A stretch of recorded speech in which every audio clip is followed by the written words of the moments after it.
Bonjour, Osengolo, les cadets des journalistes. Je suis sur Ce qui ose quiz.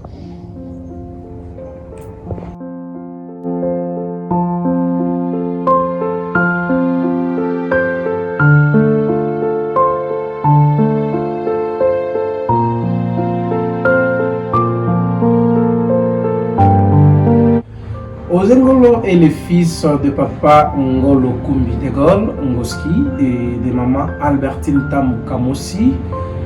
Je suis journaliste et directeur général de Actu Ngolo.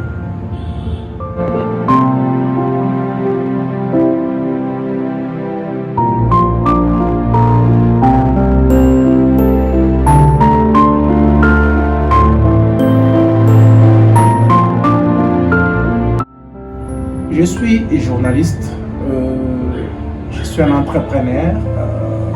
Comme journaliste, j'ai fait plus dans les domaines de la presse et je suis aussi un peu touche à tout. J'essaye de faire aussi ce que les autres peuvent faire, l'auto-prise en charge.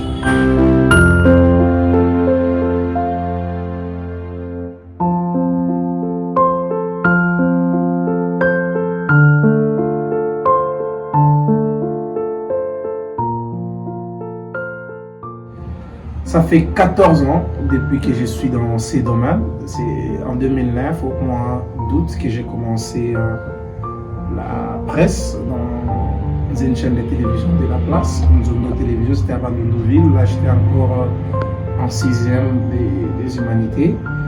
Et la presse, pour moi, c'est une passion. Et voilà.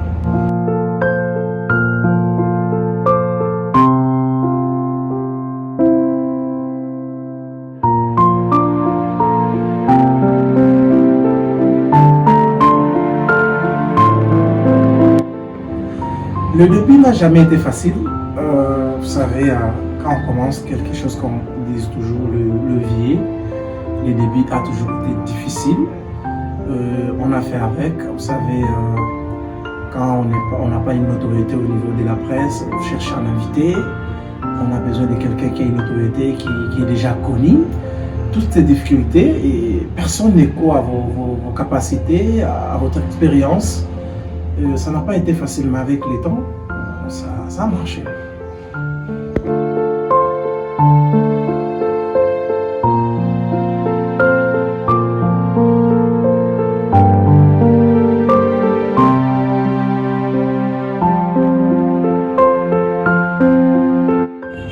La plus grande difficulté que j'ai pu rencontrer dans ces domaines, depuis que j'ai commencé en 2009 à ces jours, c'est que les gens n'aiment pas la vérité.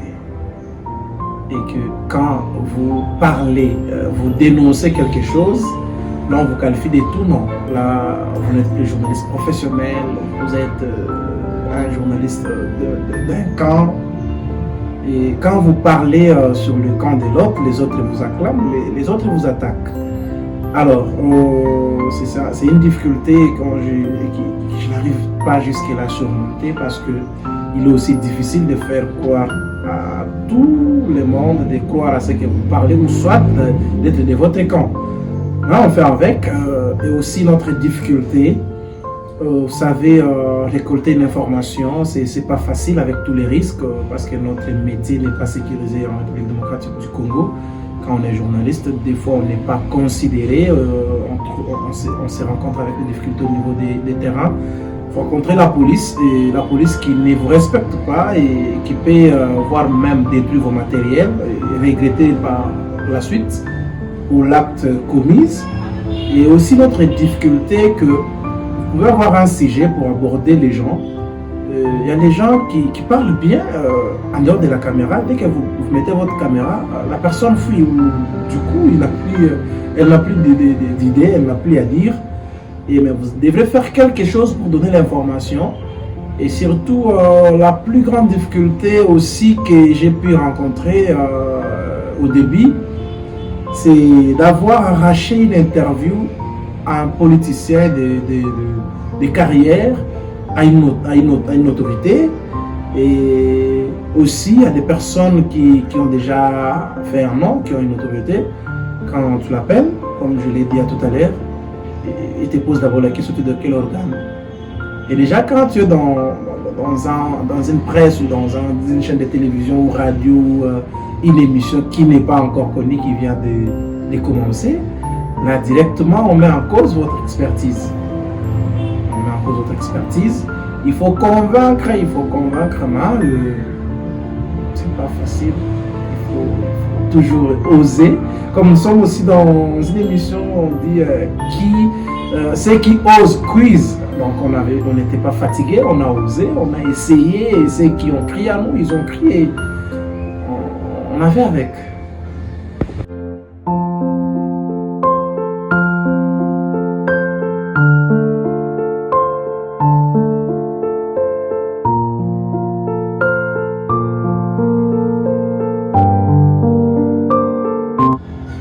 Osé Ngolo est sorti d'une grande école et la première en Afrique centrale, l'UFASIC.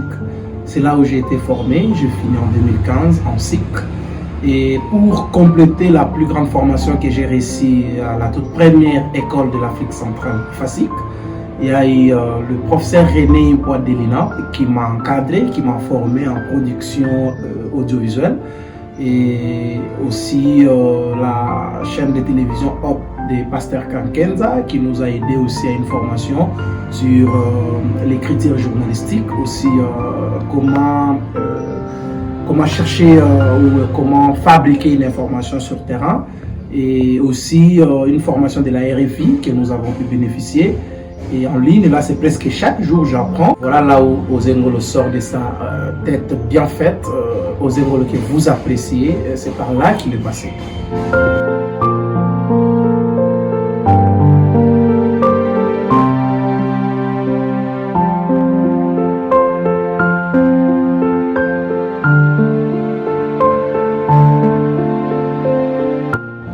Comme tout jeune ambitieux, Osé Ngolo, c'est aussi un entrepreneur et c'est aussi un politique.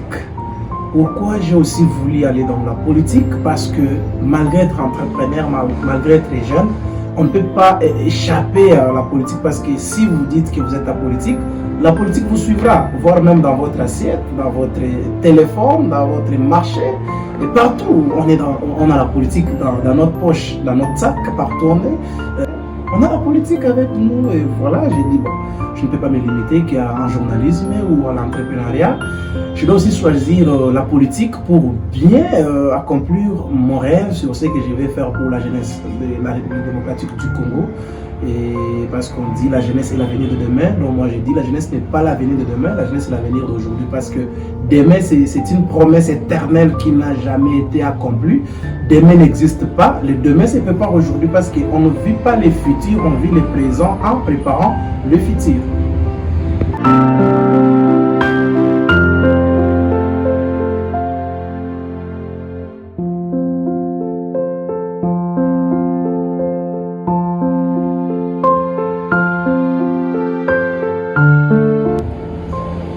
Une très belle question. Le meilleur gouverneur de Kinshasa, le plus grand politique de la République démocratique du Congo, Gentilly Ngobila Mbaka. Une belle question d'ailleurs, comme je l'ai dit. Gentilly Ngobila Mbaka, comme tout jeune ambitieux, voudrait travailler avec Gentilly Ngobila Mbaka, voudrait être à côté de Gentilly Ngobila Mbaka, voudrait avoir Ngobila comme son mentor. Alors, avec Gentilly Ngobila Mbaka, cette rencontre n'a pas été facile. Ça n'a pas été facile. Je l'ai d'abord accepté sans qu'il puisse me connaître. Je l'ai pris par sa vision.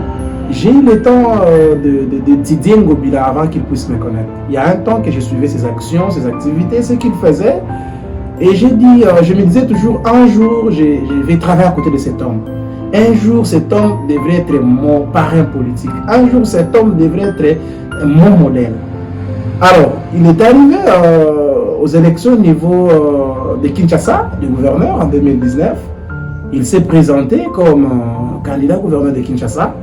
J'ai dit, waouh, c'est maintenant l'occasion que je puisse accompagner ce monsieur que j'ai tant admiré il y a des années. Il a déposé sa candidature et sa vision pour Kinshasa a fait en sorte que cela puisse coïncider avec ce que j'ai toujours admiré de la personne de Gentilly Ngobila depuis des années. Et sa vision est tellement géniale. et Kinshasa m'a plutôt créé une affaire de tous, j'ai dit, voilà, je vais soutenir cet homme. Non pas seulement Ngobila comme humain, mais je vais soutenir Ngobila comme personnalité morale, aussi sa vision pour le développement de notre ville de Kinshasa, aussi pour ce pays. Et je commençais à les soutenir sans qu'ils puissent me connaître, sans s'attendre à quelque chose en retour.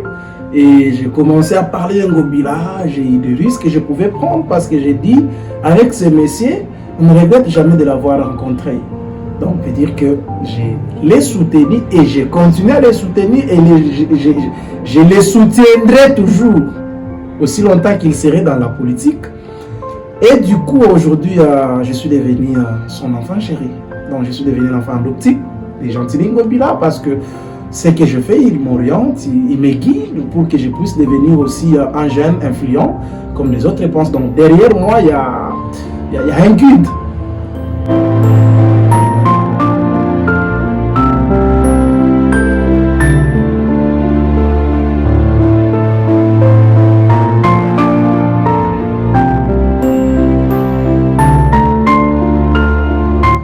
En dehors de Gentilly Ngobila Mbaka, maire gouverneur de Kinshasa, j'ai plusieurs politiciens que j'apprécie, dont je ne saurais pas citer leur nom par faute de temps, mais aussi j'apprécie le président Félix Tshisekedi Tshilombo Fachi Beton pour sa politique de proximité.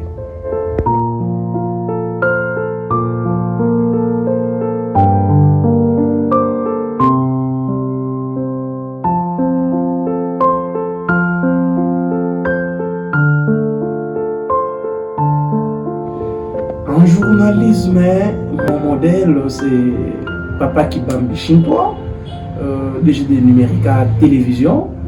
Vous savez, quand on était enfant, on avait l'habitude de suivre Papa Kibambi Shintoa à la télévision, comme nous suivons le match de Léopard. Vous êtes tous devant la télé, vous attendez les journaux, présenté par Papa Kibambi Shintoa, l'émission de Papa Kibambi Shintoa, tout ça, je disais à tout moment que non.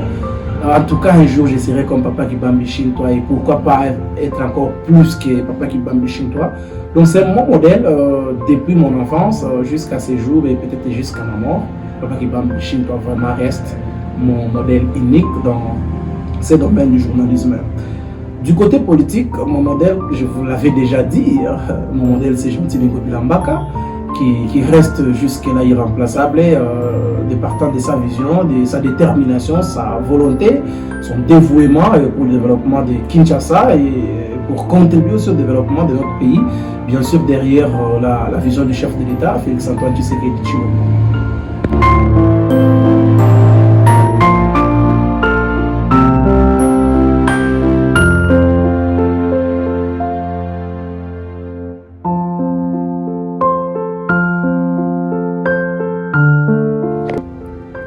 Ma plus grande peur, c'est les problèmes. J'évite d'avoir des problèmes, j'évite aussi d'être un problème pour quelqu'un. Ce que j'aime le plus, je me sens plus heureux quand je suis premièrement dans la présence de Dieu. Et aussi quand j'exerce ma profession. Là, je suis très heureux, je me sens à l'aise, je me sens dans ma peau.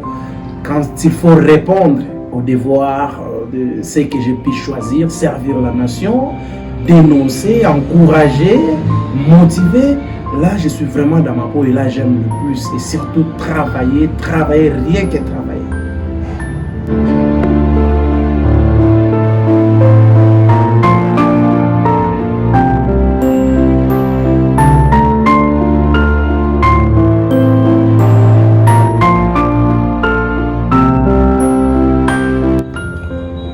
Les cadeaux des journalistes, c'est ma marque déposée. J'ai voulu aussi avoir une marque déposée qui devrait être connue de tous. Et j'ai dit, je vais être petit au vu de tous. C'est-à-dire que j'ai besoin d'apprendre chaque jour parce que je ne connais pas plus que les autres. Donc j'ai dit, bon, je me ferai toujours petit devant tout le monde pour que je puisse mieux apprendre de ce que je ne connais pas.